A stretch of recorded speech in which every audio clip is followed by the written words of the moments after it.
power. Cause I got fortune power.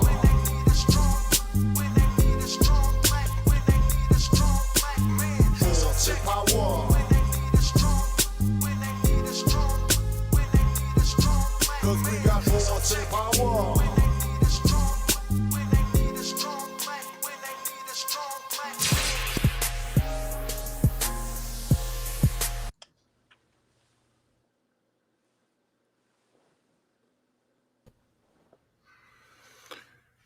Assalamu alaikum, peace be unto you.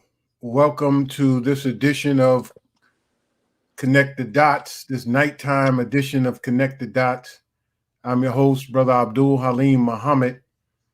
And tonight, we're going to have a very robust conversation with our guest, Brother Demetric Muhammad.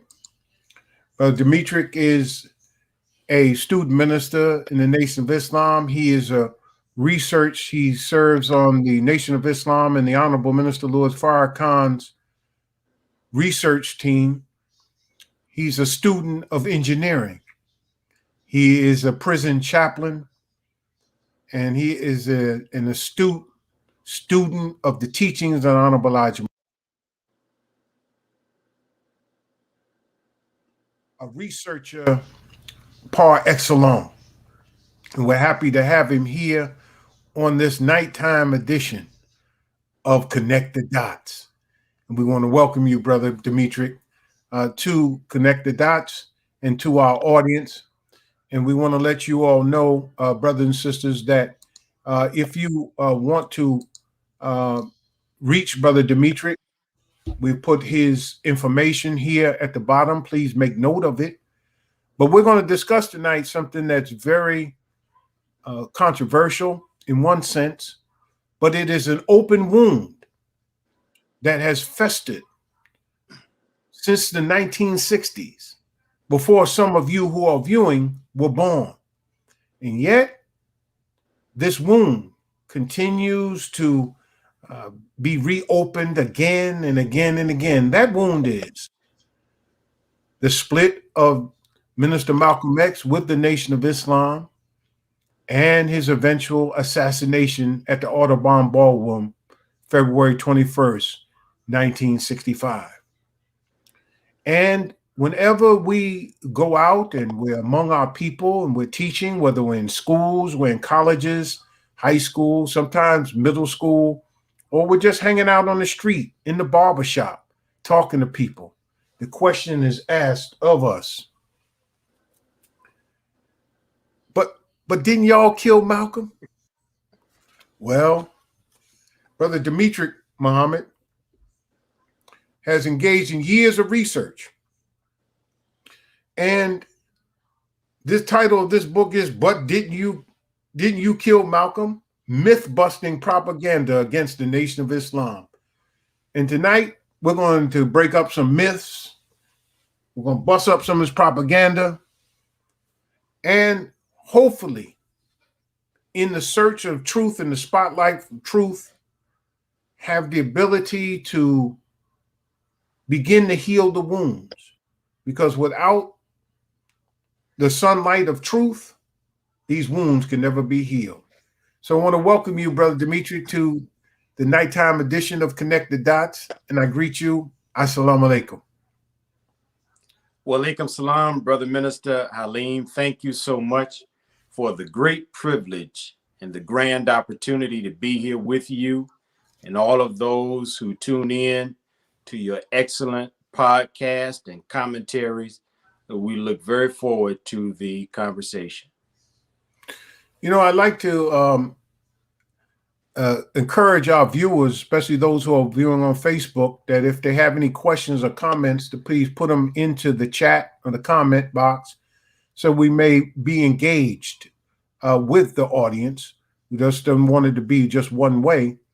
But what I'd like to do, I'd like to start off, if we could, by just simply asking of you, you know, you talk about myth-busting propaganda. Tell us the purpose of propaganda in general and how it relates to this issue of Malcolm X the Most Honorable Elijah Muhammad, the Honorable Minister Louis Farrakhan, and the Nation of Islam?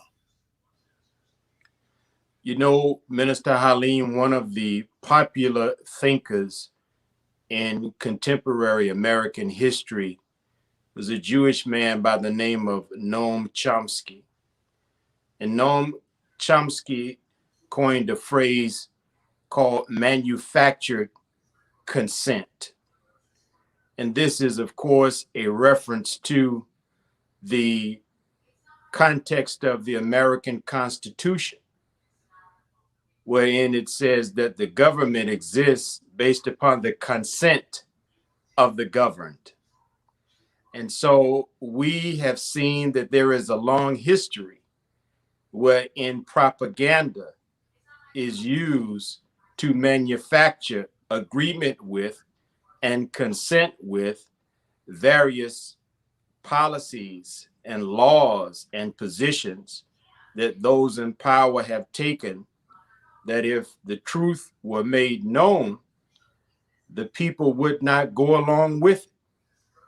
And so in the Black community, so much has been done to discredit our leaders in our own eyes, to discredit our organization in our own eyes, and to further the deep-seated pathologies of self-hatred that exist among us, such that many within the Black community have very little trust of so-called Black leaders and Black organizations. And so propaganda is the distortion of truth. It is the corruption of history. It is the use, as J. Edgar Hoover called, of law enforcement and the government's friends in the media, who are used to spin a narrative that is designed to, again, cause the masses of the people to agree with the perspective of the government and to allow them to do engage in various wars, engage in various economic policies, and to take certain political positions that further the powers that be as they are situated in those positions, even though we are at a period of time of the Great Awakening or the Great Resurrection, where there is to be a divine shift in power. And so we begin our book talking about propaganda, because that question that you just read off the cover of that book, we have found that the reason that it emerges forth almost as a Pavlovian response, like Pavlov's dog, when the bell was rung and Pavlov had fed his dog every day at a certain time, and when the bell rung, the dog began to salivate and expect food, regardless of whether or not food was forthcoming. Nowadays, especially among Black youth, when they see members of the Nation of Islam, both brothers and sisters, it has really become a Pavlovian response to associate the Nation of Islam with the assassination of Malcolm X, instead of associating the Nation of Islam with giving the world Malcolm X, with giving the world Muhammad Ali, with being that community that is known for speaking truth to power when others are afraid, and known for taking our wayward sons and daughters and nieces and nephews and uncles and aunties and turning them into productive men and women that we can all admire.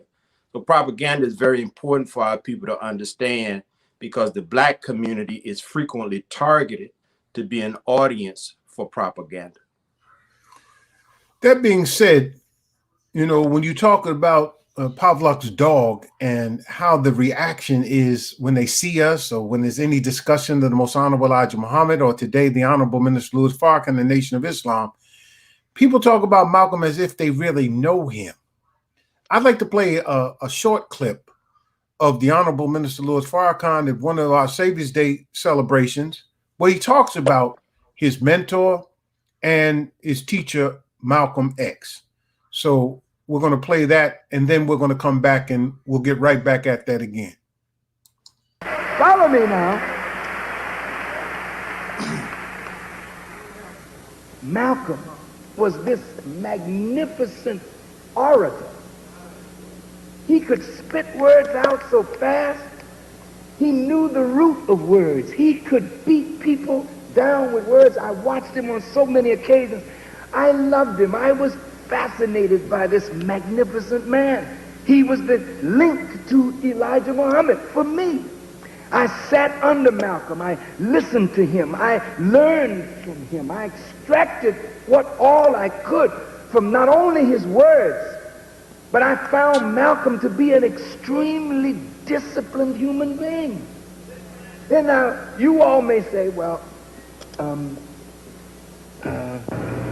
I like Malcolm by any means necessary. And some of you won't take a bath. No, wait, no, don't get angry with me. But nobody that stinks can claim Malcolm. Malcolm was so clean that when they opened him up on the operating table to take the bullets out of him, the doctor said he had never seen a body so clean in all of his life. Malcolm never ate more than one meal a day. I never saw him break that discipline, not one time. I never saw Malcolm chew a piece of gum. I never saw Malcolm eat a piece of candy in between his meals. Malcolm was a praying man. He would wake me up when I stayed in his house at 4:30 so we could wash and be ready for Fajr prayer. You can't claim Malcolm and you don't pray. You can't claim Malcolm and you won't even take a shower. You can't claim Malcolm and you're still smoking reefers and popping cocaine and misusing and abusing people.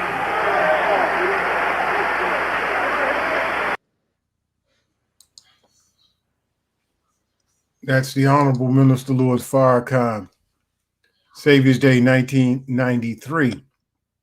That being said, brother, you know, we talk about our youth and them being driven away from the Nation of Islam as relates to Malcolm X, and people saying, well, I like the Malcolm X after he left the nation.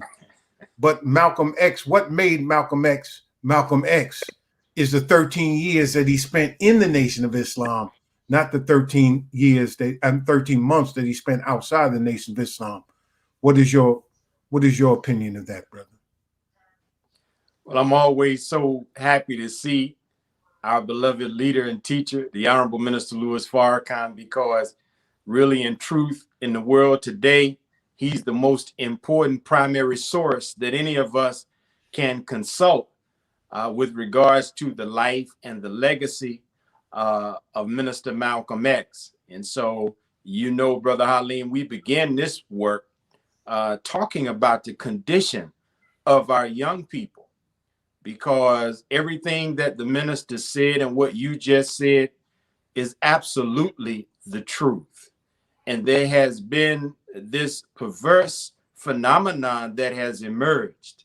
It's really extraordinary when we condense it to its simplest terms. And I often refer to it as this, Minister Halim. You know, we have been under COVID-19 restrictions, and there's been so much talk about strengthening our immune system, and many people who are into alternative health and medicine talk about eating fruits and vegetables and getting your vitamins.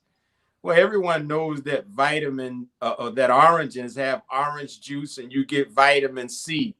Now, could you imagine someone being excited about eating an orange and benefiting from the vitamin C that's in the orange? But then they expressed also that even though they liked oranges and bore witness to the help and benefit that the orange gave them, but then they turned around and said, but they hate orange trees. So our youth today have been drawn into the hero worship of Minister Malcolm, while simultaneously being told that it was the Nation of Islam that is responsible for Brother Malcolm's assassination. So many of them love Malcolm and hate the nation. which is tantamount to enjoying oranges or enjoying apples and hating the tree that produced the orange or the apple.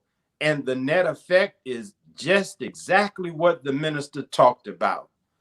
They love what they see in Malcolm, but because they are disconnected from that which made Malcolm a man worthy of their love and admiration, they remain in the woeful condition that any black man or black woman living in America has to struggle to get out of. And when you add into that Malcolm has been inserted into pop culture, and that pop culture is the leading influence of our youth today, and that pop culture does not promote the kind of clean, moral life that Minister Farrakhan in that clip said that Malcolm lived, but instead pop culture promotes all of the self-destructive lifestyles that the teachings of the Honorable Elijah Muhammad enable Minister Malcolm to overcome. So it's a heck of a phenomenon, Minister Halim, that there is love of the fruit, but there's not love of the tree that produced it. And so we prayed that what we have been blessed and guided by Allah to amass in this volume is helpful toward helping the youth to see the truth. And I'm encouraged by a lot of young people who have read the book. And when I follow up with them, I said, well, brother, what did you think about what you read? They said, oh, Brother Muhammad, I love that book. So early signs in our little experimentation is proving that if we can get the truth to our youth, they can see the light. Well, talking about pop culture, you know, we recently had Regina King to direct the One Night in Miami. We had, of course, the Godfather of Harlem by Bumpy Johnson and this imaginary relationship with Malcolm X. We have, of course, Who Killed Malcolm X that came out on Netflix, that series. And, of course, ongoing, we have the Malcolm X movie is produced by brother Spike Lee. And there's always Manning Marable's book about Malcolm X and making some very subtle suggestions about Malcolm's sexuality in that. And so there's all kind of things going on in one sense, to separate Malcolm from the nation, kill the nation, or kill the desire to be involved with the nation. But at the same time now, taking Malcolm and making him a mythological creature. And then as they make him a myth, begin to tear him down as our black shining prince and our symbol of manhood. You're exactly right, Minister Halim. And I remember last year being in Phoenix, Arizona with the Honorable Minister Louis Farrakhan, and we include words from the minister in the book. He was so gracious enough to read it from cover to cover. And we spent the day going over the manuscript. And one of the things that the minister wanted to emphasize as it relates to what you just reminded us of was that, you know, the enemy wants to now make Brother Malcolm some kind of symbol for the LGBT community. And so they have fastened on to specious reports from Bruce Parry and others in it. Of course, it appeared in Manning Marable's work. But Minister Farrakhan emphasized that Brother Malcolm helped to make us in the Nation of Islam strong men. And he went on to talk about how anything that we may have been involved in before we came to Allah and came to a life in Islam is thrown in the sea of forgetfulness. But the great legacy of Malcolm X as an exponent and a representative of the most honorable Elijah Muhammad is clear. He inspired strong, God-fearing manhood. But as you pointed out, Minister Halim, with these movies and series like The Godfather of Harlem, etc., I have noticed that there appears to be a grand effort to corrupt Black history, which, you know, is something that we should sound the alarm about, because history is so important. you are a historian and scholar, Minister Dr. Halim, and you know that the Honorable Elijah Muhammad said that above all our studies, history is, and it is best qualified to reward our research. And he goes on to talk about the power of history, that there are people who study the cyclical nature of history, and then they develop the ability to forecast or to prophesy the future through their own intense study of historical trends. So here we are now with our babies who are being dumbed down in an educational system, and then they're given their heroes not in books with documentation, but in movies with drama. And unfortunately, many of our youth believe that what they see in The Godfather of Harlem and the movie Malcolm X, they believe that's actually what happened in history. And so it has a way of causing the young not to see their own role in taking the baton from the great leaders, the heroes and heroines of the past, and taking the baton and running their own leg of the race, that our people might be moved closer toward liberation. Again, I want to let our listening audience and viewing audience know that we're talking to Student Minister Demetric Muhammad. He is on the research team of the Nation of Islam and the Honorable Minister Louis Farrakhan. And he's so gracious to be with us this evening in this special edition of Connect the Dots, night edition. And we are, again, talking about his books and other books that he has on researchminister.com. But this one especially, But Didn't You Kill Malcolm? And this is about myth busting, because today there's a gaping open wound about Malcolm X. And we want to get into that. But there was a break between the Honorable Elijah Muhammad and Malcolm X. And many myths have developed from that, which led to them putting the assassination of Malcolm on the Nation of Islam, saying it was some kind of religious revenge killing. But we want to get into this hand and the hidden hand. And of course, we can't deny what happened, but some innocent men actually went to jail. So there's a lot to go through what happened between Malcolm and his teacher. And let's talk about the Honorable Elijah Muhammad's domestic life and how Malcolm's language changed, particularly as it related to when he went to court, when the Nation of Islam then wanted to take back the residence that he was living in.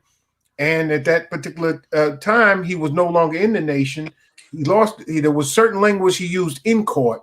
And then when he came out and spoke to the press, the language changed. And so let's talk about that in terms of the Honorable Elijah Muhammad and his domestic life, wives, and secretaries.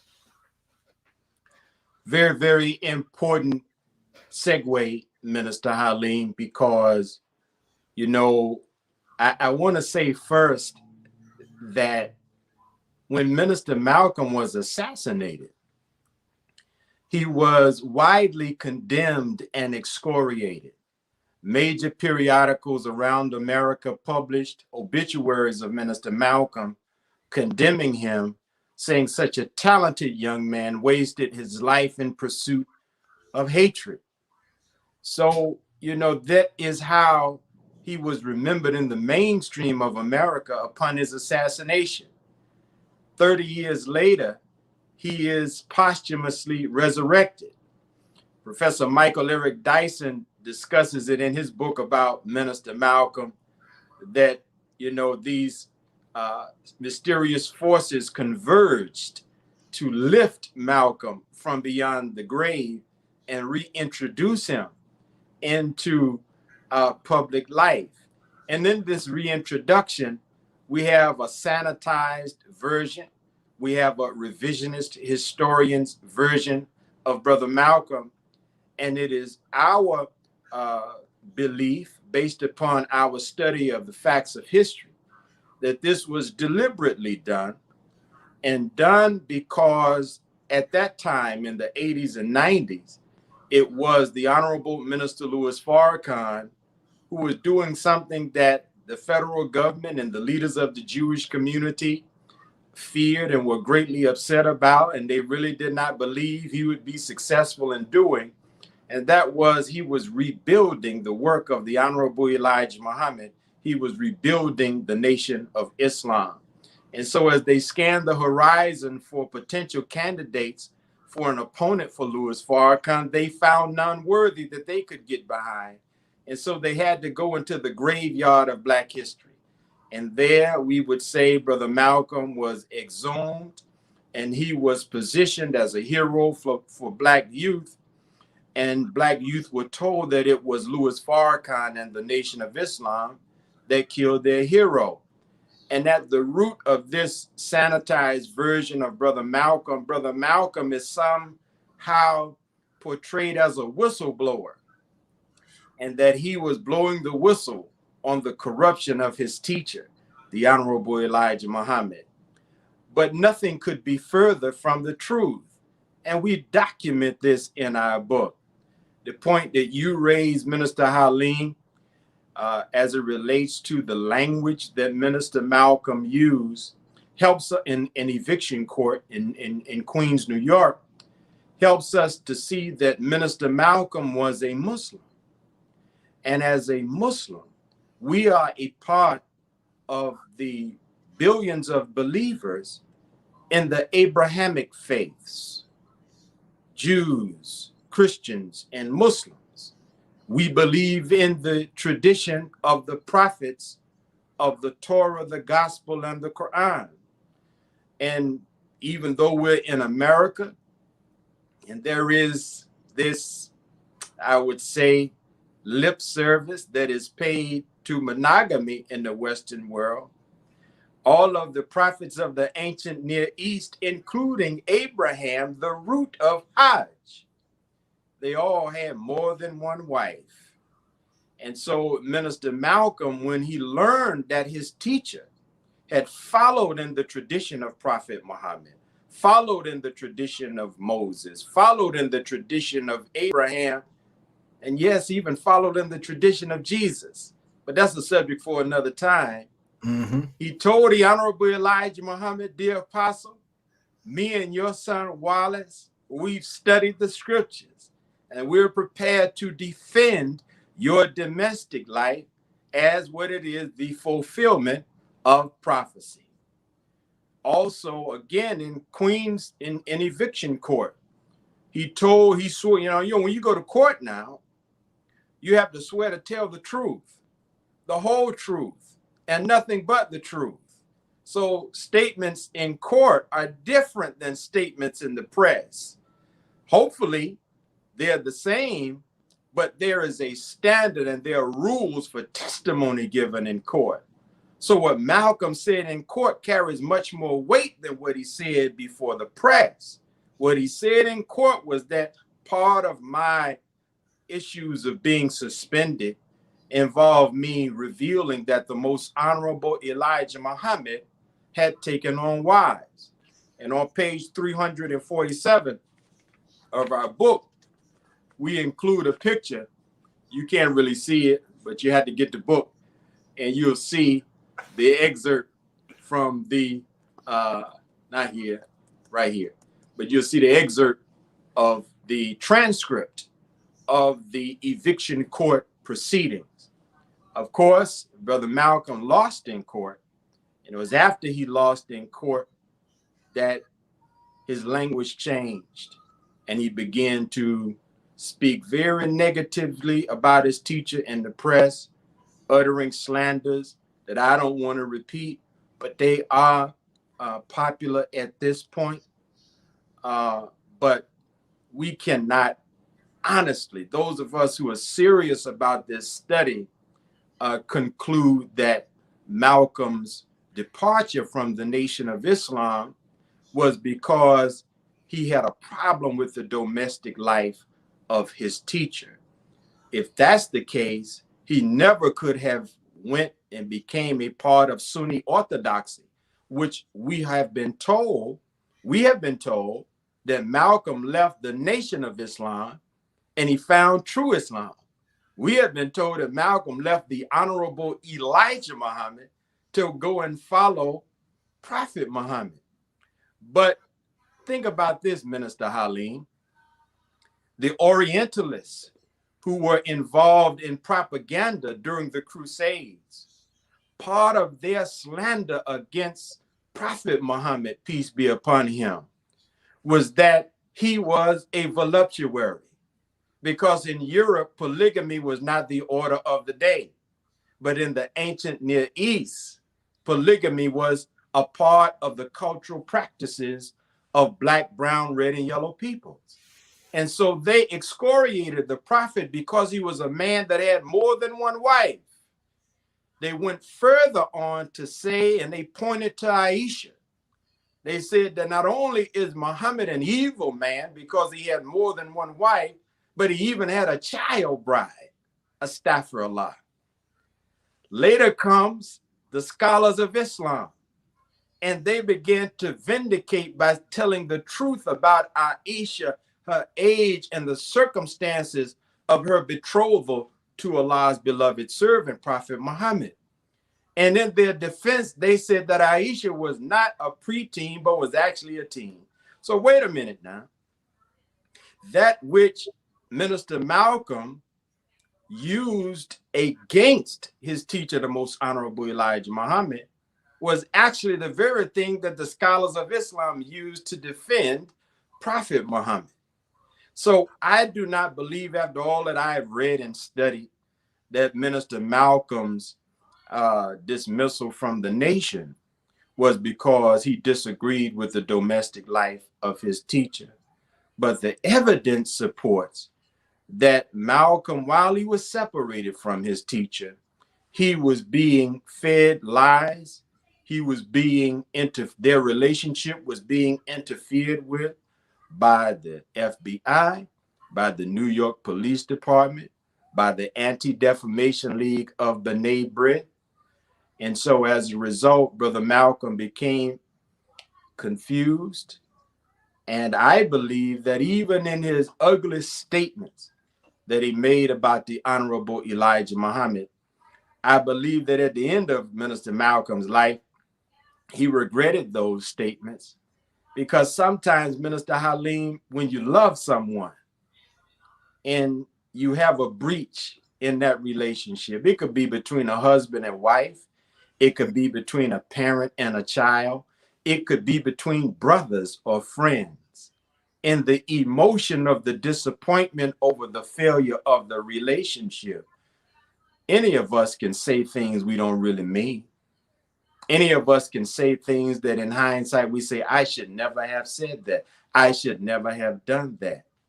And I include a quote on the back cover of my book because I actually went to talk to Sarah Mitchell. Sarah Mitchell. Who is Sarah Mitchell? Sarah Mitchell was Malcolm's secretary. There's been much ado about the Honorable Elijah Muhammad's secretaries. But I went to speak to Minister Malcolm's secretary.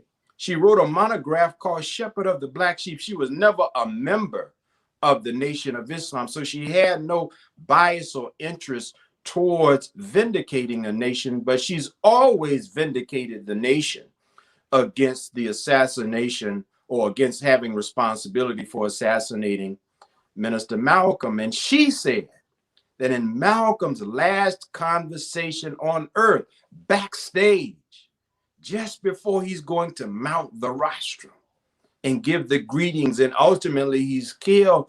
But she said part of what he was going to say that day was that he felt bad because he was a man from the streets.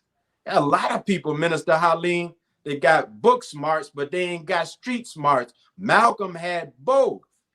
And he thought about the things that was occurring to him, the things that threatened his life. And as he added it up in his mind, he said, man, I've been tricked. I have been led to blame the Muslims for plotting to kill me.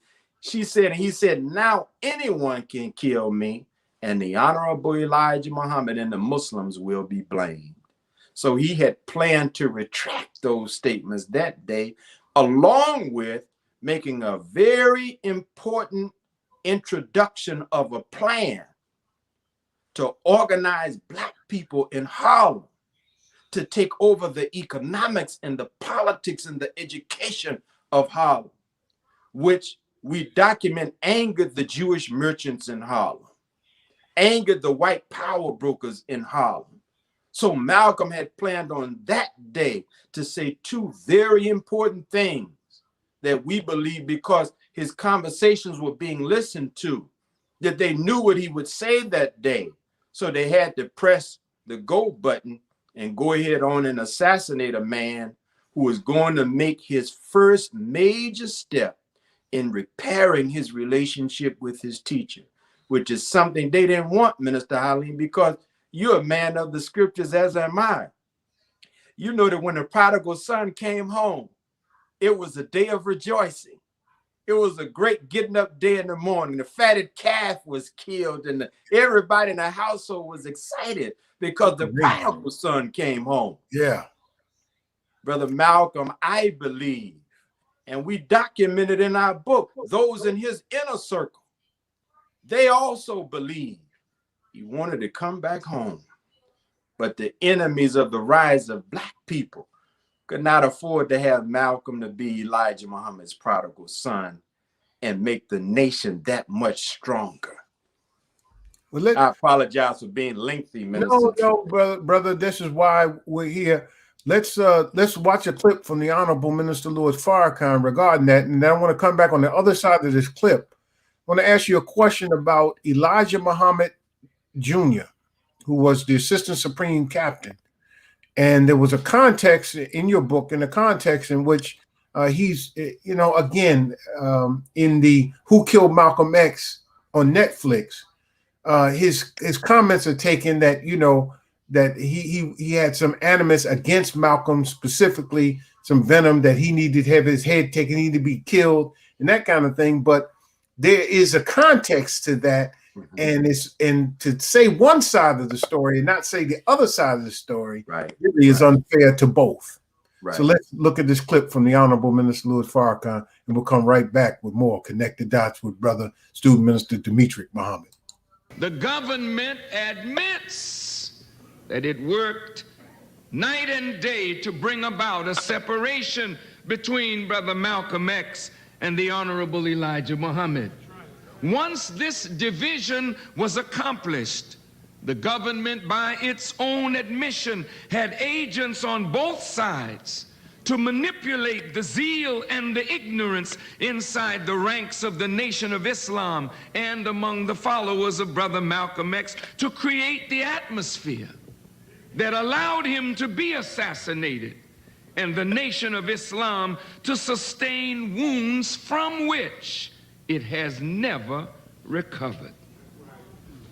The devastating resulting from this wicked machination of the government sent many brothers and sisters from the Nation of Islam back into drugs, crime, insanity, and it caused the destruction of entire families. Sister Betty Shabazz and her family has not recovered. The Honorable Elijah Muhammad's family has not recovered. My family has not recovered. The Nation of Islam has not recovered. And Black people have not recovered from these terrible wounds. It is sad that there are those who do not want to see Sister Shabazz and I sit down to make an honest attempt at reconciliation when we are both victims of a wider conspiracy, a conspiracy that did not start with Malcolm X or the Honorable Elijah Muhammad, a conspiracy that certainly did not start with Sister Betty or myself. This conspiracy started with the government of the United States because of its hatred of the movement that Malcolm X and the Honorable Elijah Muhammad had generated, and the effect that these two men were having on Black America. J. Edgar Hoover was determined that no Black Messiah would rise to unite our people in their quest of justice and true liberation. and untold sums of taxpayers' dollars were used by the FBI to hurt the legitimate movement of our people toward liberation. Our zeal, our love and hatred, our ignorance was manipulated by powerful outside forces. And the result is that members of the Nation of Islam were involved in the assassination of Malcolm X. And the nation has taken the heat and carried the burden of the murder of Malcolm X. We cannot deny whatever our part was. That is true. But we must not let the real culprit get away hiding his hand and keep us fighting and killing one another. That's the Honorable Minister Louis Farrakhan. So, brother, that being said, you know, those forces were being manipulated by the counterintelligence program of J. Edgar Hoover. It's documented. There's plenty of documentation to go around because in my world. And of course, there's this exclusive, the Malcolm X file. I mean, they were following him long. They have his articles that he was writing and documented in here, his speeches documented in here, his movement documented in here. And of course, it was just an overall battle against Black America. As this book says, the FBI's secret file on Black America from 1960 to 1972 by Kenneth O'Reilly, again, talks about Dr. King and all of the Black leaders that were under the under the radar of the FBI. And it's very interesting.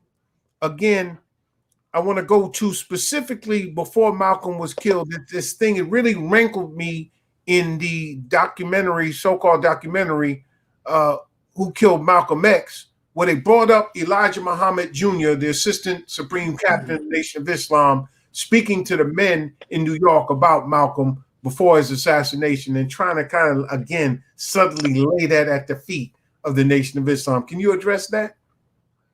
Yes, sir, Brother Minister. You know, again, our beloved leader and teacher's words are always so refreshing to see and hear. And I'm happy that you are sharing those clips because we include the full transcript of that message by Minister Farrakhan as an appendix in our book. And not only that, but even a much more detailed message that the minister delivered the next day at Harlem's Muhammad Mosque number 7. Mm-hmm. And both of those messages titled Healing the Wounds, because, you know, this is a very sensitive subject. Very. And unless those of us who are dealing with this subject are motivated out of a desire to heal the wound, not to put forth ideas that cause us as a people to continue to fight and look askance at one another. But the time is now for the hidden hand of the real enemy to be exposed. And you know, the Honorable Minister Louis Farrakhan is the man for exposing hidden hands. And I think of the scriptures, Minister, and you have to pardon me, but you know, scripture, right? Of course. It's, you know, you can't avoid it, especially when you have two ministers who are before a platform. And I think about when the book of Thessalonians says, and that day shall not come until there's a falling away first, and the man of sin be revealed, meaning that the real enemy has gone for a long time being concealed. And so that day, what day, in my opinion, the healing of the Black community, the day when we will heal, it can't come until the hidden hand of the man of sin is revealed. You talk about the summer of 1964, very, very important time period, because not only was this the summer where Malcolm lost in eviction court, but the Honorable Elijah Muhammad comes to Harlem in June of 1964. And Malcolm holds a rally the same day.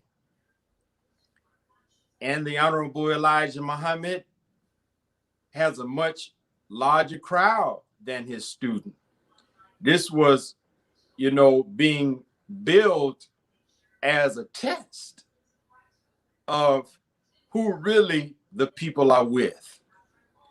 And so in the preparations for the Most Honorable Elijah Muhammad to visit New York City, that was being made hostile because of the defection of Minister Malcolm, of course, all of those who are the security apparatus of the messenger of Allah in advance with boots on the ground, making sure that everything is taken care of and assessing the security needs, doing SWOT analysis, etc. And so, yes, this is a period of time where statements were made, but statements were made based upon the interference and the espionage activities of the FBI. Now, Zach Kondo is not a friend of the nation. No. But he was candid enough to write in his book these words, and I'll read it. It's a short verbatim quote. He said, the FBI's efforts showed clearly that the agency was determined to exploit the Malcolm-NOI conflict. He says, Malcolm received reports that Elijah wanted him dead. He said Elijah received reports that Malcolm wanted him dead. The end result was that two of the most important leaders in our history were driven to direct their energy at one another because of FBI schemings. But why did the Bureau go to so much trouble to part the two? Benefiting from the power of hindsight and disclose FBI documents, even Peter Goldman realizes the FBI game plan. Quote, the FBI, contended Goldman, set Malcolm and Muhammad at one another's throats, precisely in the hope that one or both would be destroyed. And this is found on the bottom of page 234 and the top of page 235 of our book, because I want people to understand this book has over 400 footnotes. This is not just some opinion-based treatise, but this is following the guidance of you, Brother Halim, who told me many years ago, brother, documentation beats conversation. And so, my banker told me that. As my big brother and one of my mentors, I took that to heart. And clearly, the Honorable Minister Louis Farrakhan is a man who is a stickler for attribution of sources. But the point being that, they had separated Malcolm and the Honorable Elijah Muhammad. See, that's the purpose of espionage activities. See, people always say, well, the FBI is spying, they got informants, etc. But what's the purpose? They're listening to identify weaknesses in our interpersonal relationships so that they can then go and apply pressure to the fault lines within our relationship to cause an earthquake to take place in relationships between brothers, friends, husbands, and wives, to cause us, instead of coming closer and uniting, to break us apart and to make us enemies of one another. This is what our government has done to Black people who had no other purpose and motive but wanting justice and liberation in a land where our forefathers and mothers had been sold as slaves. And because of that sincere desire We were targeted as subversives. We were targeted as potential communists. And our meager, modest organizations were targeted for the same kind of regime change and destruction, using the military might and the espionage prowess of the most powerful law enforcement agencies in the world. The same thing they use in foreign lands. They use it against little black men and women in America. And now they want us to take the weight for what they did to us. This is the day where the man of sin is being revealed, Minister Halim. And no longer should black people walk around with our heads hung low over an ignominious past. No, brother and sister, let's lift up our head. We shouldn't even be looking at the toms and the stool pigeons today, because for every tom, there's a tom maker. For every stool pigeon, there's a stool pigeon maker. For every Judas, there's a Judas maker. And so we now are being aided by the Lord God of creation in arriving at the truth. That being said, I want to go to that again. Elijah Muhammad Jr., there was the back and forth. That's done. Now, let's fast forward. Or let me stay there, then fast forward. In 64, 65, Lewis X. I read this FBI file book from Kiva to Kiva. Lewis X is hardly mentioned in here, except for, of course, an article he wrote defending his teacher, the Honorable Elijah Muhammad, and they take that out of context, saying this man's worthy of death. But there were many who wrote articles defending the Honorable Elijah Muhammad. Yusuf Shaw, Malcolm's former captain. There were other Muslims, his own brothers. Malcolm's brothers wrote articles, etc., and so forth. I want to get on that, but I want to talk about how really Lewis X was not a big player back then. Nobody looked at him back then, but now they going forward, he rebuilds the Nation of Islam. He did something that wasn't supposed to be done, and he rebuilds this Nation of Islam, and all of a sudden now they manipulate. He's defending again the Honorable Elijah Muhammad and Malcolm. They take this clip, they play it for Sister Betty Shabazz, and trying to get her to say that Minister Farrakhan was involved in the murder of her husband. And then they plan to use that in a series of articles in the New York Post.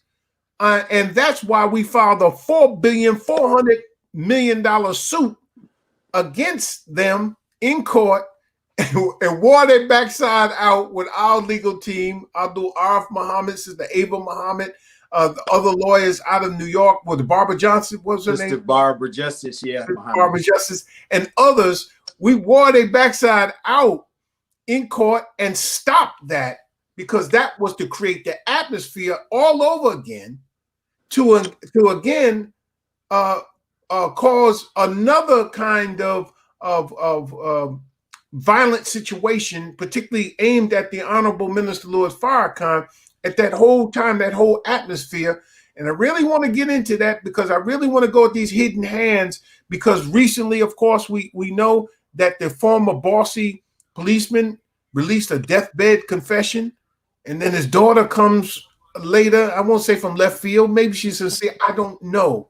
But all I know is I'm always suspicious, because I don't believe in coincidence, that she comes and said, my daddy didn't say that letter is a fake, it's a forgery, it's not real. It's his nephew trying to sell his books and that kind of thing. And I'm like, I don't know. There's too much evidence and documentation about his involvement before the letter came out, which clearly implicated him in being an agent of Bossy, the Bureau's of Special Services Investigation in the New York Police Department, that was directly connected with the FBI, and Bill Sullivan, who was the assistant director of the FBI, right up under our J. Edgar Hoover. And of course, he was the one that was in charge of the war against black. I mean, specifically, because in the COINTELPRO book, There was the American Indian movement, Puerto Rican movement. All these movements were targeted, the anti-war movement. All of these were targeted by the FBI. But William Sullivan, his specific job was to come after black folk. But talk about that suit right quick, and then let's delve into these agents, and not only the FBI, but Malcolm being the #1 anti-Semite in America at that time. He was hated, as Mr. Farrakhan is today, by the Anti-Defamation League of B'nai B'rith and the Jewish powers. He was as hated then as Farrakhan is today. Well, I was chuckling, Minister Halim, because our great brother Abdul Arb Muhammad was sending me a note. So I'm very grateful that he's watching. But he said the other attorney that participated with himself and Minister Ava Muhammad was Sister Barbara Emanuel Perche, now Sister Barbara Hippolyte.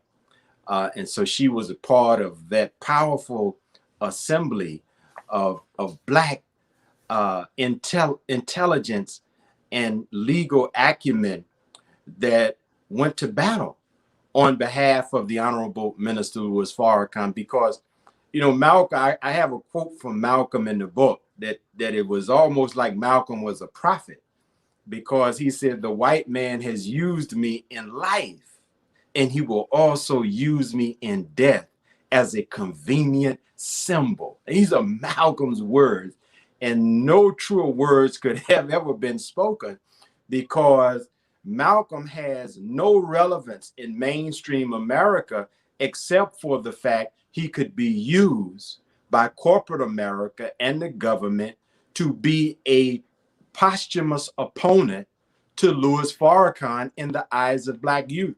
So chapter 4 of our book is called Resurrecting Malcolm X, to bury Minister Farrakhan.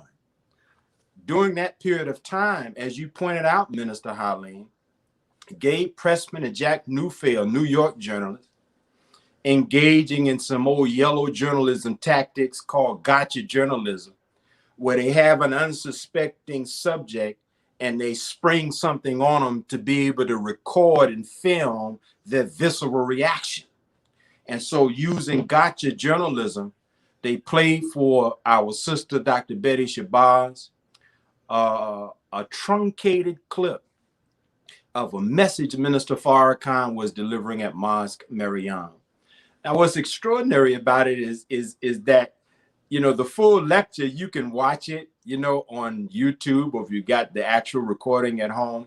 But I see it shared so much because, you know, it's the minister saying that, you know, if we treated Malcolm as a traitor, what business is it of yours? Was he your traitor? Was he ours? You know, I'm paraphrasing, obviously. But if you play the clip in the full length, and this part is never exposed on these little cheap YouTube documentaries that people try to put out to prejudice the public against the nation. But the full clip, the minister says, but we did not do anything to harm Brother Malcolm. Our instructions from the Honorable Elijah Muhammad was to leave Minister Malcolm alone. And we didn't. We obeyed the Honorable Elijah Muhammad, because the Honorable Elijah Muhammad's word is law, especially among those like Minister Farrakhan, who is ministers and captains, etc. You see, that was the command of the Honorable Elijah Muhammad. In fact, we include in this book, Minister Halim, on page 342, the Honorable Elijah Muhammad published an article in the Muhammad Speaks announcing Minister Malcolm's suspension. And he includes in it, I do not classify Minister Malcolm as a hypocrite. And he talks about the great work of Minister Malcolm. Now, again, this is as Malcolm is getting ready to serve a 90-day public suspension, wherein he was only really taken out of the public, but he continued to be the minister of Mosque number 7 and administrate the affairs of the believers and speak in the mosque. People who were in the mosque at that time are still alive, and they have attested to this. And so you have this reintroducing of Brother Malcolm to oppose Minister Farrakhan and the rebuilding of the Nation of Islam. You know, nowadays, Minister Halim, conscious hip-hop artists are in the margins. They're in the periphery. Mainstream hip-hop is this self-destructive lifestyle promoting kind of music. But go back in time to the 80s and 90s. Oh yeah. Mainstream hip-hop was message rap. That's right. You heard in the artists who were on the radio, samples from Minister Farrakhan, Dr. Khaled, Malcolm X, all of the great heroes and heroines. And the minister was traveling around the country, filling up stadiums. In 1992, he spoke at the Georgia Dome. They were playing the World Series on the other side of town. And That's more right. people came to hear Minister Farrakhan in Atlanta, Georgia in 1992 than went to see the World Series. The opening game of the World Series. The opening game of the World Series. So these are important events. They help us to understand that Black nationalist Islam, that unique brand of it from the Nation of Islam, had come back after the government and Jewish leaders had worked to destroy the nation in 1975. And so I wanted to go back to this idea of the opposition to the minister by using the history of Minister Malcolm, because you're right. In 1964, Minister Farrakhan was not the great world-renowned minister that he is today. He was the minister of Temple number 11 in Boston, Massachusetts. And he was always very talented. And I tell people this, you know, Minister Farrakhan, his pre-Islam life, he was a celebrity. So he was not someone who was chomping at the bit for celebrity status within the nation, such that he would have been motivated out of envy to condemn the slanderous statements of Minister Malcolm. No, he was recruited because he was a popular entertainer. You know, Malcolm and others say, you know, that young man could help us. That's right. And so back in those days, Minister Halim, and I think we need to take a note from them. You know, they would get together and say, let's see if we can get a big fish, you know, because you see the man out there in the boat.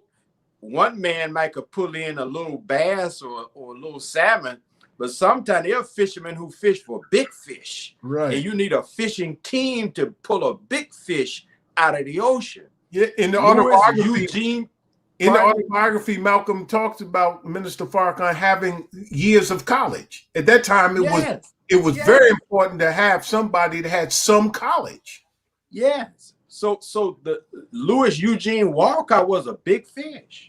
So the minister did not come into the nation having issues with wanting Brother Malcolm's position. That's the only point I'm making. But once he was in the nation, he was not someone that would be instrumental in making decisions, as these YouTube scholars try to say that because of the minister's writings in the paper that he wanted Malcolm dead. I want to say something about that, because, see, this goes to a larger point that I think is a problem in the analysis of many secular people who look at Malcolm's assassination, is that the Nation of Islam has never been a political party. We want the Democrats, the Republicans, or the Tories, or the Whigs. You know, so this wasn't the kind of set that where, you know, you had subplots of political intrigue and breaking alliances and troubled loyalties and that kind of thing. Those who spoke out against Malcolm spoke out against him, not being motivated out of envy and jealousy necessarily, but they were motivated out of the defense of a man that they believed then and we believe today is Allah's messenger. And see, Minister Halim, conventional religion just tells us to pray and to fast and engage in acts of kindness. But you know what I found, Minister Halim? Is that there's an additional duty on the shoulders of the believers according to the Bible and the Holy Quran. And that is that the believing men and women also have the duty to be defenders of the faith. There are some sects of classical Islam that articulate that there's a sixth pillar. We know about the five, but they say the sixth pillar is jihad, meaning to struggle and to contend in defense of the faith.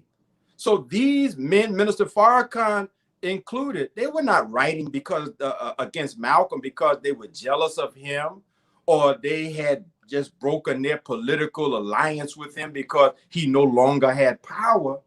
No. So you got to understand that we were a religious and a spiritually minded people. So we were acting out of our faith and our belief in Allah and in the Honorable Elijah Muhammad. And so we weren't just defending the leader of our organization. No, but we were writing and speaking in defense of the man that we bore witness that God had used to redeem us, to restore us, to renew us. He who was the and is the instrument of our salvation. So I just want to say that because, you know, people like to place an overlay of political intrigue over the nation of Islam. That ain't what this is. That being said, beloved, we come down to this last 20 minutes together. Oh, but wow. we will go back through the book again. One of our viewers said, what are the books mentioned here? Well, one of them is Racial Matters by Kenneth O'Reilly. Let me see here. Kenneth O'Reilly, Racial Matters. Another one is, of course, Malcolm X, the FBI file by Claiborne Carson. And, of course, Ward Churchill and Jim Vanderwall's The COINTELPRO Papers. Okay, and what is that? But what we're here to discuss is this one. You got to get this one. Go to researchminister.com. Not only this, but he has a collection, a invaluable collection called The Invincible Truth, which is the Honorable Elijah Muhammad's articles that appeared in the Pittsburgh Courier, Amsterdam News, and other newspapers long before the Muhammad Speaks. Malcolm does get credit for writing a Mr. Muhammad Speaks, putting together a local paper in New York. And they said, well, they took it from him and they took it to Chicago. The Honorable Elijah Muhammad was writing in the black newspapers, and the Muslims would go and take the Amsterdam News. They would take the Pittsburgh Courier and other black newspapers that his articles appeared in, and they would go out and sell those papers and pass those papers. That is the pedagogy of the Honorable Minister Louis Farrakhan. He would study those articles of the most Honorable Elijah Muhammad. That's how they did. So long before Muhammad Speaks as a local organ penned and put together by Malcolm, we give him credit. Brothers and sisters, in healing the wounds, we want to make a definitive statement tonight. You don't have to hate Malcolm X to love the Honorable Elijah Muhammad, the Honorable Minister Louis Farrakhan, and the Nation of Islam. And you don't have to hate the Honorable Elijah Muhammad, Minister Farrakhan, Nation of Islam to love Malcolm. We're about healing them wounds tonight. We're about bringing the truth out because there's a hidden hand, and that's where we want to dig off in that hidden hand's backside in just a few moments. But this book, again, the banker told me documentation beats conversation. You know, I can talk about everything I wanted to do, but he said, you got to document it, Mr. Muhammad, and I did so. But I always took that quote, and I thought it was a great one, the great Steve Brown, the banker. But this book is 400 footnotes, 400 references, again, documenting this. This is just some opinion with, well, you know, they're going to say about the nation going to defend itself, you know. And look here, all of you YouTube scholars, all of you, as Brother Dr. Wesley called the ghetto scholarship, you got to come on with the real, come on. We don't want no opinions, no hot, you know, what you feel. Get out of your feelings. You got to come with actual facts. because today it's all going to be exposed. It's all being exposed today, brothers and sisters. And you need to understand and recognize that if you don't get serious about your very life and you follow just the trends that's going on, so somebody tells you, well, you know what, we're going to open up the state of Texas 100%, Mississippi, Alabama, and others, we're going 100%, and we're going to take away the mask mandate. I'm going to tell you like this, you better mask up. You better mask up, y'all. Mask up. And keep your hands clean. Practice social distancing. And make sure that you clean, sanitize, and disinfect the areas you touch. Follow how to eat to live and eat nutritionally. Don't listen to these foods. And as a public service announcement, we do not and will not take their vaccines. This isn't conspiracy theory. This is for your own sake, brothers and sisters. Be very careful with this experimental vaccine, and that's going to show that we're going to have on Connect the Dots. I just want to make that public service announcement, because if a people won't treat you right, what makes you think they're going to teach you right? And I make this point as we go right, we pivot right back to the hidden hand. Listen to me, sisters and brothers. Why?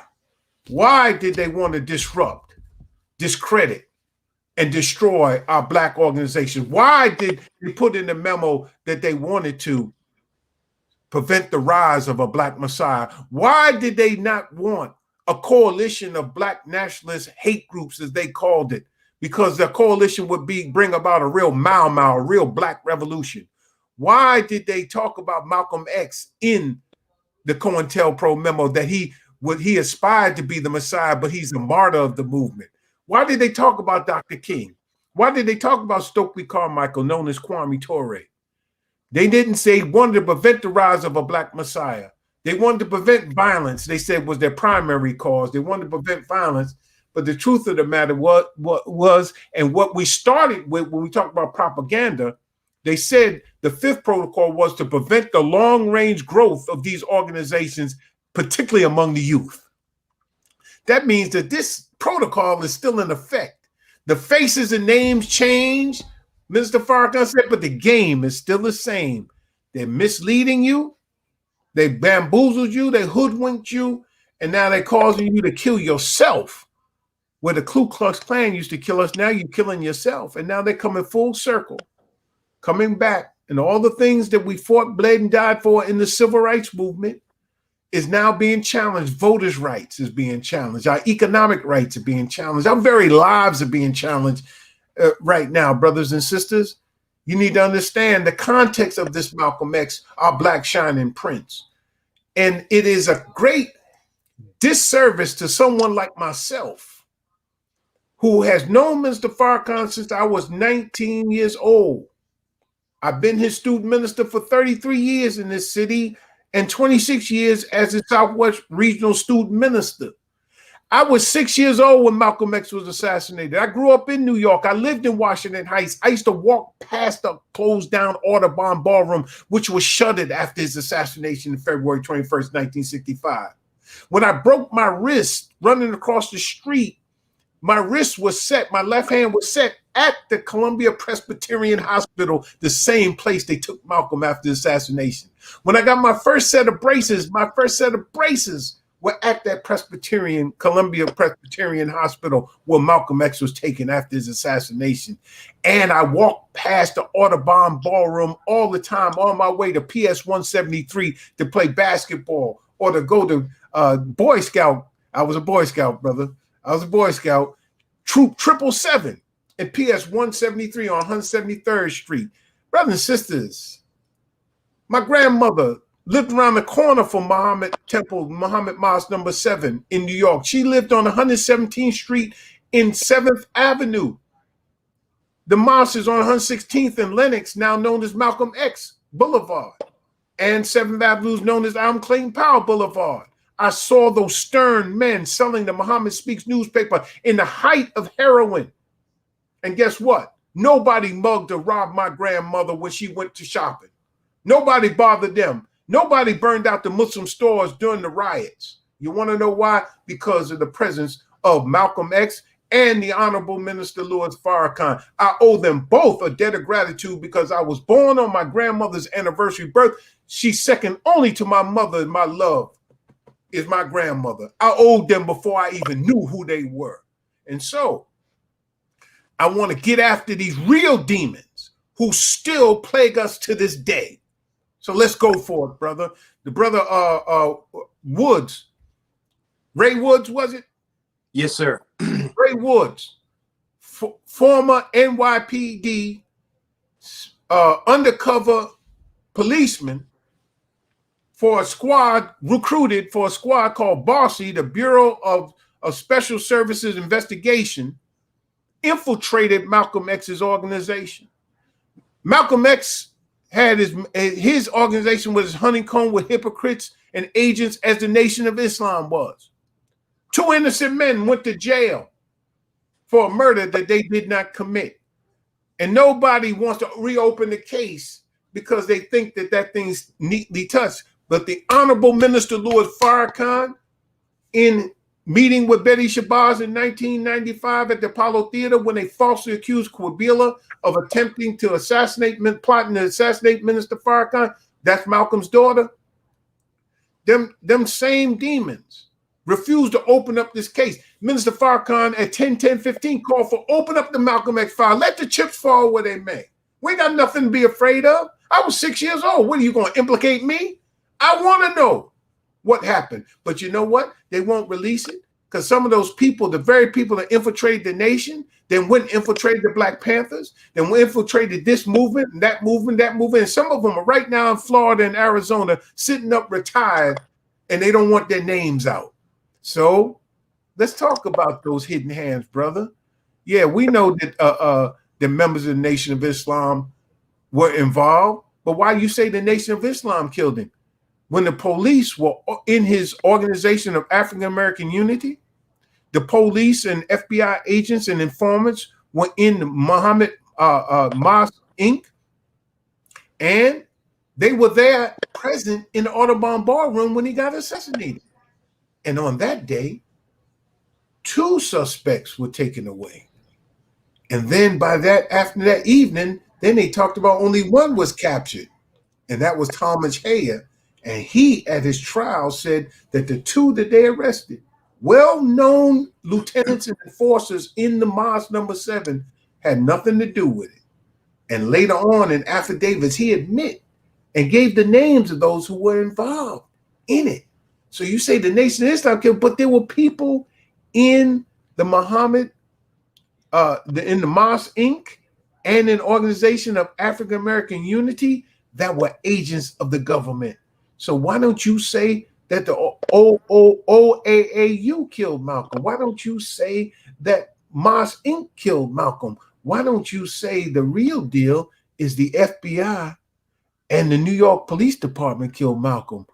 Why don't you say that the Anti-Defamation League has files that we need to see so we'll know what their part was in the assassination of Malcolm?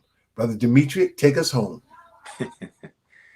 Well, Brother Halim, there's so much, and this is a great opportunity to be on your platform with those, especially those in Texas, and certainly our hearts go out to all of those who were affected by the great power outages in the great state of Texas. And so I'm happy that those who are in the great state of Texas, in the Black community, are with us tonight. You said it right, my brother, and we repeat what the Honorable Minister Louis Farrakhan has been saying for years, that in order for there to be true healing in the Black community, we need to have the files open.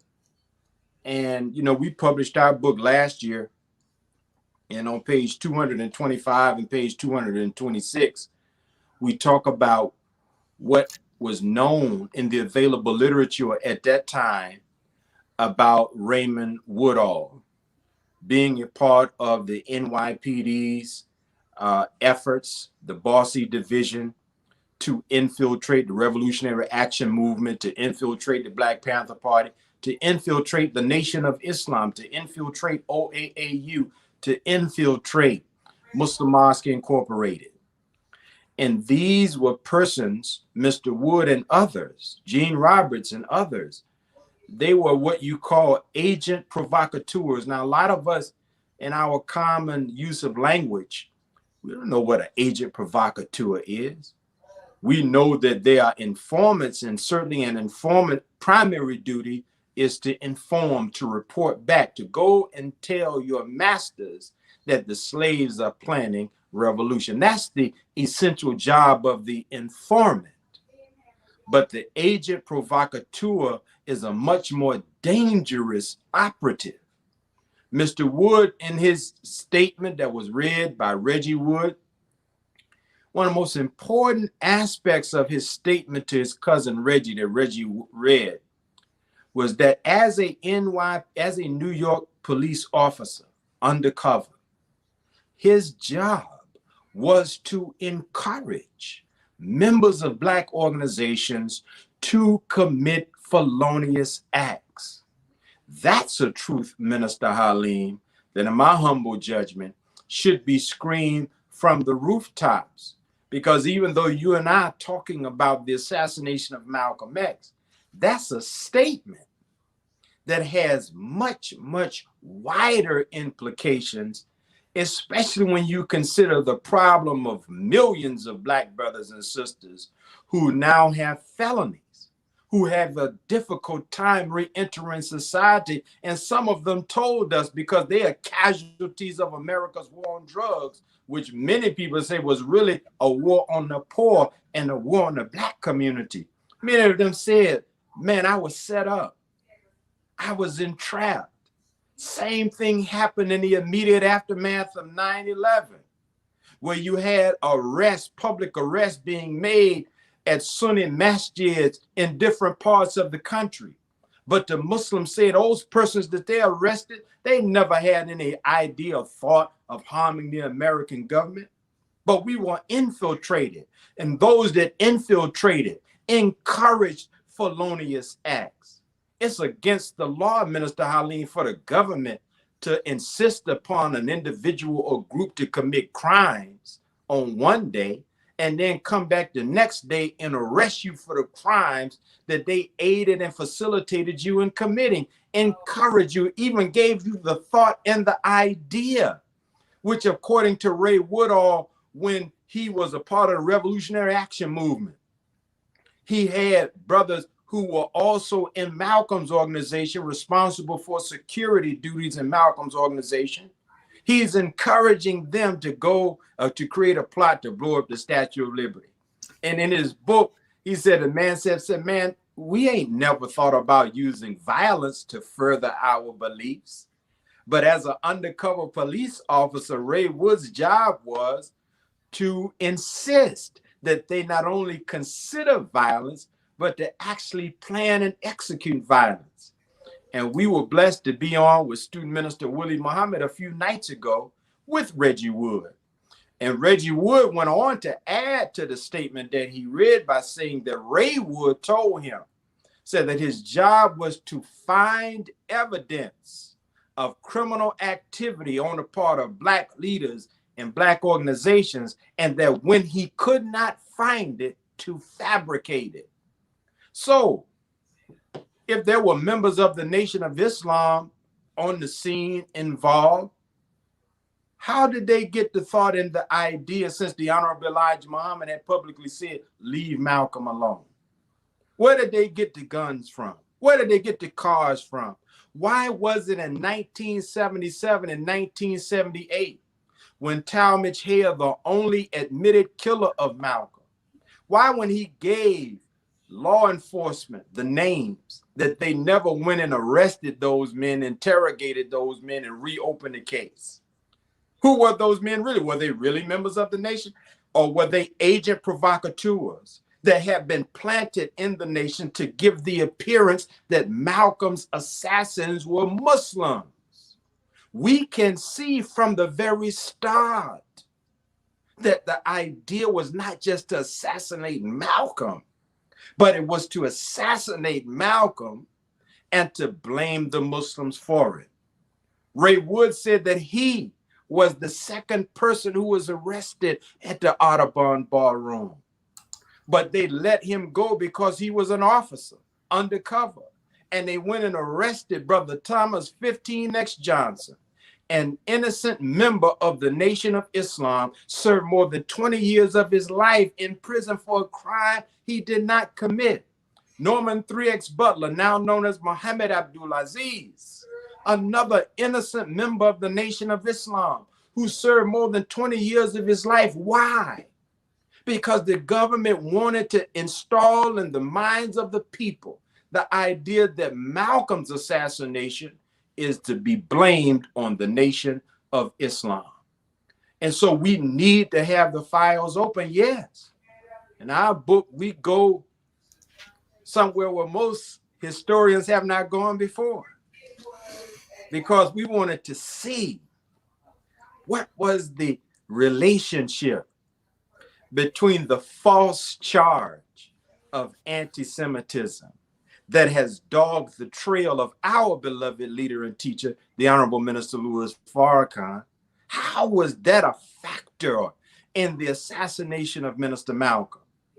You mentioned, Minister Halim, that there were members of the Nation of Islam who wrote articles defending the messenger of Allah against the slander put forth by Minister Malcolm. But we document that in Jewish periodicals all over the country, they were writing about Brother Malcolm, condemning him and condemning the Black Muslims. And to go back to the summer of 1964, there was a series of uprisings, so-called riots in New York City, also in Rochester, New York. And in Jewish periodicals, the preaching of Malcolm X was blamed for violent acts that had been done to Jewish merchants. And so in our research, we found that it was in 1964, apparently as a reaction to the violence taking place against Jewish merchants, that J. Edgar Hoover put that memo together that Professor Manning Marable discovered, where it simply said, do something about Malcolm X. And we know he didn't mean buy him an ice cream cone. That's right. Because long before Hoover wrote that, there had been a wedding, a partnership, a liaisoning, a cooperative work environment established by the FBI and the ADL. And Carl Evans wrote in his book that in 1959, he documents a conversation between the Honorable Elijah Muhammad and Malcolm X. In 1959, there was a flood of negative propaganda. In a Saturday Evening Post, New York Times, you had the hate produced. There's a flood of propaganda aimed at destroying the nation in 1959. So in Carl Evans' book, he said that Malcolm and the Honorable Elijah Muhammad were talking about, where's all of this coming from? Who's really behind it? He said Malcolm told the Honorable Elijah Muhammad that he had been given confidential information that there was a Jewish group called B'nai B'rith who had a separate set of files, who was gathering intelligence, and they were feeding these media outlets negative information about the nation. And so there's a whole lot that we uncovered of a shadowy presence of the Anti-Defamation League as an overlay to Brother Malcolm's assassination, which is the reason why we have to include them when we ask for the files to be opened. There's a particular rabbi who, on page 274, Samuel Schrade wrote in a Jewish periodical. He said Malcolm X was attended by 2 Jewish doctors. One of his assailants, shot in the leg, was taken to a Jewish hospital. The fireman, critically wounded trying to put out the blaze at the Muslim temple, a Jew. the manager of the ballroom where Malcolm was shot, Jewish, and the photographer who got the only picture of Malcolm being carried out on a stretcher was also Jewish. Why is Mr. Schrage identifying the Jewish presence at the assassination of Malcolm X? This raises serious questions about all of those who heretofore have remained hidden and allow black folk to blame other black folk for killing a black leader. So I'm hopeful, Minister Halim, that the recent Raymond Wood statement might be an occasion for the black community to unite and rally around so that we could take whatever steps necessary, whether it's through FOIA requests, through actual litigation, through using our elected officials to put forth resolutions, whatever we have to do. We should come together and speak with one voice and say, as Minister Farrakhan has said, the time is now. Open up the files. All right. Brother Demetric Muhammad, student minister and research team member, we want to thank you for coming on this special night edition of Connect the Dots. And we want to close by simply thanking you for your dedication, for your thoroughness, for your I could just say, brother, you know, you're meticulous. And I haven't heard anybody push back on your research. And you go into these libraries and you and the research team get so much, primary sources. As a PhD, you know, the thing that's cherished most is primary sources, not secondhand conversation, not secondhand sources, but primary documents, memos, letters. Today it would be emails, etc. But this book, I highly recommend it to you all. Go to researchminister.com, and you also find the other writings and compilations that Brother Demetric has put together. And we encourage you to do your own research. Go, and if you can prove that what he's saying is not correct, then we encourage you to go and try. But we'll find that you will exhaust yourself trying to find a way around what time and circumstance is now proven that we told you all along. As you asked the question, but didn't you kill Malcolm? We said, no, that's a myth. And the people responsible for this had never been held responsible. And we have borne this weight. And even those of us who weren't even born or were 6 years old in my case. And as I talked to Kwame Ture Stokely Carmichael when he visited Houston, I talked about growing up in Washington Heights and him growing up, of course, in New York himself. And he talked about the Audubon Ballroom and how it was shuttered. And I always walked by it, and I would walk on the other side of the street because that was where that man got killed. I didn't even know who he was. But I knew that Audubon Ballroom where people used to go and party, my brothers, my older brothers and sisters knew about that because they were teenagers. They were older teenagers. But the Audubon Ballroom was no more. And so, brothers and sisters, let me again thank you, Brother Demetric, and pray that Allah blesses you with good health. Again, wishing you and all a happy Savior's Day, because every day is Savior's Day. That's and right. Those of you who have listened and tuned in today, we want to thank you again for coming on the show. We look forward to you, brother, going on Roland Martin's show and all these other people who say they real super black. Let's see how black they are, because this isn't any lightweight stuff. We want the files open. We want to heal the wounds.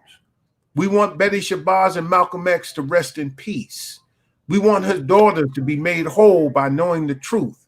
And we want the family of the Honorable Elijah Muhammad, the family of the Honorable Minister Louis Farrakhan, and those who have been hurt and harmed by pushing them away from the life-giving teachings of the Honorable Elijah Muhammad, even down to how to eat to live, the economic blueprint, our way of courtship, marriage, family life, of organizing our community, our own security to have defensible space, disaster preparedness and disaster recovery, all the things that are in the teachings of the Honorable Elijah Muhammad that could benefit us, where we wouldn't be suffering these comorbidities and needing to be scared and herded into taking these vaccines.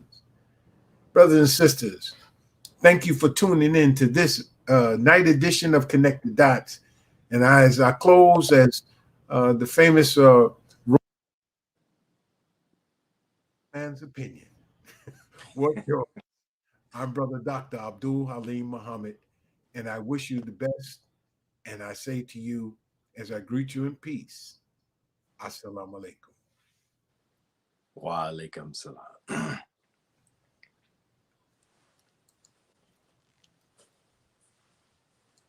Greetings, dear listeners. We have been blessed by Almighty God Allah over the 90 years of our work in the nation of Islam and lifting our people up from the miserable condition in which we find ourselves. We ask your support of our effort, and we hope that you will be generous and make a contribution to the work of the Nation of Islam and the Honorable Minister Louis Farrakhan by clicking the button below or go to noi.org/donate. We thank you in advance for your support. May Allah God continue to bless you and your families. Assalamu alaikum.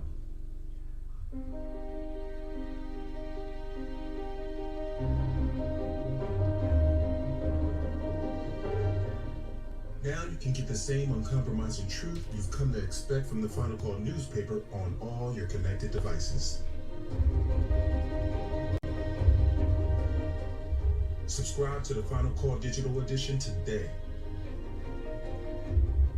Go to subscribe.finalcalldigital.com.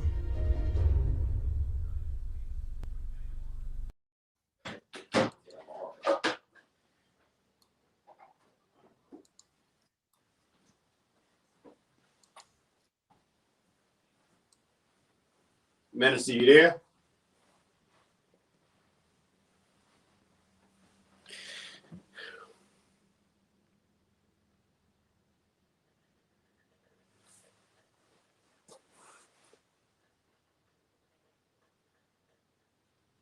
Brother Halim?